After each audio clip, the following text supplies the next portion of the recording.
He said, I looked it up on my phone. What would be the legal limit? In Oklahoma, it's .08. Ollie was a .1. So I looked it up, and it's based on body weight. This is a true story. I'm not making this up. He said, I don't want to get into the legal side of anything. But I thought, really? 2 beers, 3 beers, 4 beers? I'm not justifying what Ollie did. I'm telling you what decision I made. Well, what does that mean? What decision did you make, Mike? Well, here's the decision. They're not suspending him. They're not disciplining him. Mike Gundy said, I'm going to do what I think is best for Oklahoma State football. And I think it's best for Ollie to play. If there's any punishment, it's making him carry the ball 50 times in the first game. I thought he was kidding. It had to be. But he continued.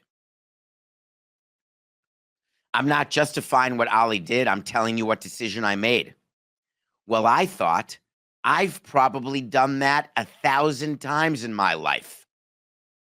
And it was just fine. So I got lucky. People get lucky. Ollie made a decision that he wished he could have done better. Please let that marinate. It doesn't matter to me whether you've had a drink or two and you've gone driving. It doesn't matter whether you agree with him. Hey, we all do it. Only some of us get caught. You are the coach of a major football program. You are responsible for kids, whether they're employees, we've discussed, don't care. Whether they're paid, we've discussed, don't care. I felt it as a professional team president. As a college coach, it's even more important. We're going to still talk about youth performance later on today with the goal scored by the 16-year-old in the Euro Cup for Spain. But these are not fully developed human beings. These are children. Just look at yourself when you were 20 or 19 or 18 versus yourself today. You thought you knew it all, and you didn't know anything about nothing. Just like the rest of us, just like me, just like Ollie. So you bring in a coach, a father figure, a parental figure, someone not there to be your friend, someone there to teach you, someone to set an example, to lead by example. And Mike Gundy's example is to excuse Ollie, to punish him by giving him the ball more, and say, hey, we've done it. I've done it 1,000 times. Total lack of awareness that only 4 days earlier, Minnesota Vikings rookie was killed by a drunk driver in Maryland at 24 years old. 3 days later, somebody was killed. 2 days later, yesterday, and today, someone will be killed by a drunk driver. But nope, Mike Gundy said, no problem here. It was a .1. What do you think the people of Oklahoma State, the AD, the boosters? Yeah, you're right. Boosters don't give a flying rat's pituitary gland. Just win, baby. Find me a Phil Knight. Give me a championship before I croak. If players drink, they drink. If you paid money under the table, what do I care? Felony, no problem. Here's NIL money.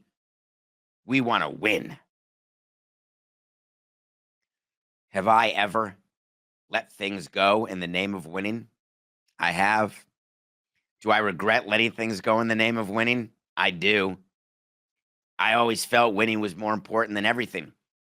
I tell you, there's winning, there's misery. I think what age has done to me and having people die young around me, I think it's changed me a bit. And I was thinking about this last night when I was speaking to Coca and so worked up about this situation, telling you on Twitter that I would fire him. And I mean immediately. It is inexcusable that Mike Gundy wakes up with a job today. And then I was thinking, would I have fired my manager? I mean, I would fire managers for almost anything. Would I fire a manager for saying this? And I had the worst epiphany, Coca. The epiphany had is that it would depend on team performance, what they were doing at the time, what the owner thought of the manager, what I thought of the manager, what the GM thought. It's pathetic. I guess when you're in the thick of things, you act differently than when you get some space, which is why it's so important to get some space. Maybe Oklahoma State, the AD or the president will get some space. But in the meantime, they had him clarify, which means I don't think they have any interest in firing him. He took to Twitter and immediately said, my intended point today at Big 12 Media Days was that we're all guilty of making bad decisions. It was not a reference to something specific. Well, thank you, Mike. Now it's all clear. You're good. I am guilt-free in supporting you to continue to lead young men on and off the field. Of course, what you said in the interview is totally different than that. And your best Twitter 280 character workshop is that you were talking about bad decisions. Horse hockey. I thought really 2, 3 beers or 4. I'm not justifying what Ollie did. I'm telling you what decision I made. Well, I thought I've probably done that 1,000 times. What are you talking about? Renting rooms by the hour? Paying players under the table? Giving away your playbook to the other side? What exactly bad decisions are you talking about? It seems to me it's not a dangling modifier by any stretch of anyone's imagination. You're talking about drinking and driving. Oh, no. Oh, wait a minute. I'm wrong. I'm totally wrong. He said, so I get lucky. People get lucky.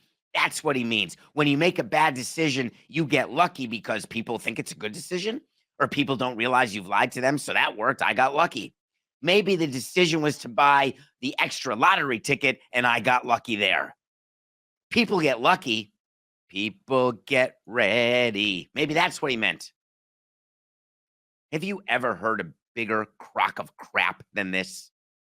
And people are just going to let Brett Yormark dance around and sell things. People are going to let Oklahoma State continue on their way.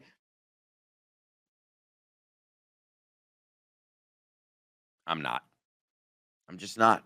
I'm not letting this one go. You don't have to be a good PR department or a good coach. You don't even have to be a good person to know how to deal when one of your students gets a DUI. It should be a very easy textbook, handbook, page 2, paragraph A response. This behavior is unacceptable no matter what type of player you are.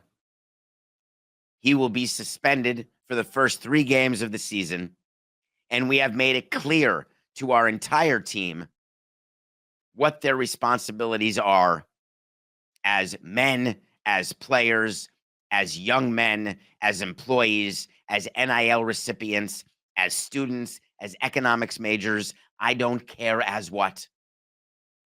We have a job that is way more important than winning games on a football field. We have a job to form, formulate, and mold young men into real men.